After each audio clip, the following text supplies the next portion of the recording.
Greetings, Middlebury seniors. Congratulations on your last year of college. It's an exciting time. I just wanted to address some issues about being a liberal arts major. From my perspective, I was a liberal arts major at Wesleyan University, majored in history. Spent 15 years working in advertising agencies right out of college, and now do public speaking, and I do corporate training, helping college students get jobs, and also working a lot with corporations, training those new employees. One of the things that's great about a liberal arts education, I'm sure you've heard this from other people, is that you become incredibly well-rounded. You learn how to think, you learn how to work, you learn how to act. And those aren't skills that are always taught in a general pre-professional program. The other thing that I think a lot of liberal arts and even pre-professional people find pretty interesting is that when you get to the working world, the way that you operate, that you act, what you actually do on a day-to-day basis is not always something that you could have, quote-unquote, prepared for in college. I started with a bunch of advertising majors, and I was amazed, they were amazed really, at how little of what they learned in school was actually applicable to what they did on the job. Every company trains differently, every company operates differently, every company acts differently, and as a liberal arts major, you learn how to adapt to different things as opposed to coming in with a predisposition as to how it should be going. So for me, that's why I love to hire liberal arts majors, and I love to work with them, and I think it's a great way to go. Good luck. And I think all you need to do is look at that green sheet we gave you the other night to see all of the variety of types of employers that recruit you to know that liberal arts grads are very popular. Now this slide up here is just a quick shot of what this past class, the class of 2008, told us at the time of graduation. We do one of these surveys every year. You'll get one in April probably. And so at that time, 32% of them had confirmed what they were going to be doing. They were employed. 8% at the time had heard from graduate school and knew what they were doing. In the 38%, that includes folks that were waiting to hear, that they were all very much engaged in the search, or they were waiting on graduate school information or something. They were engaged in the process. 6% were pursuing some kind of post-bac internship or a fellowship opportunity, and there were 16% that had no plans, or they were waiting for something. I think divine intervention probably, but or going on to travel. So that just gives you a sense of what it looked like in May of last year for them. One other slide we threw in here just as an interest slide.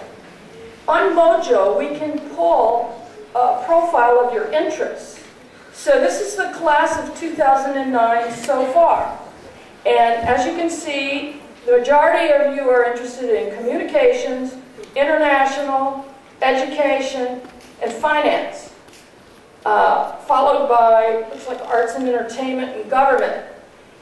Once you get in and refresh, you may be changing some of that. I don't know. So we will take another snapshot in a month or two to see what your interests are. This information guides us in terms of making certain that we've made contact with and developed relationships with the right kinds of employers. And believe me, this changes. We could show you the change, you know, over, say, the last 8 years, and what's been on top, and what is it now, and what the interests are. So it's important information for the programs that we develop for you. Okay, so at this particular time, I am delighted to turn over the program to my colleague, Tim Moshauer, who's going to take you right on through conducting an effective job search. Tim? All right. Good job, Bill.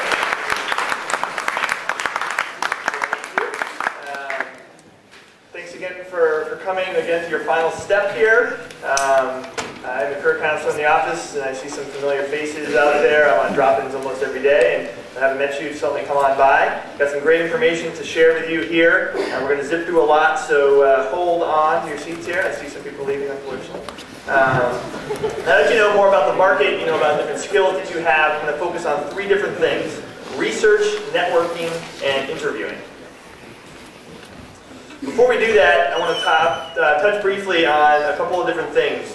These toolkit things that are certainly very tangible things that you need. A resume and a cover letter, of course, are essential.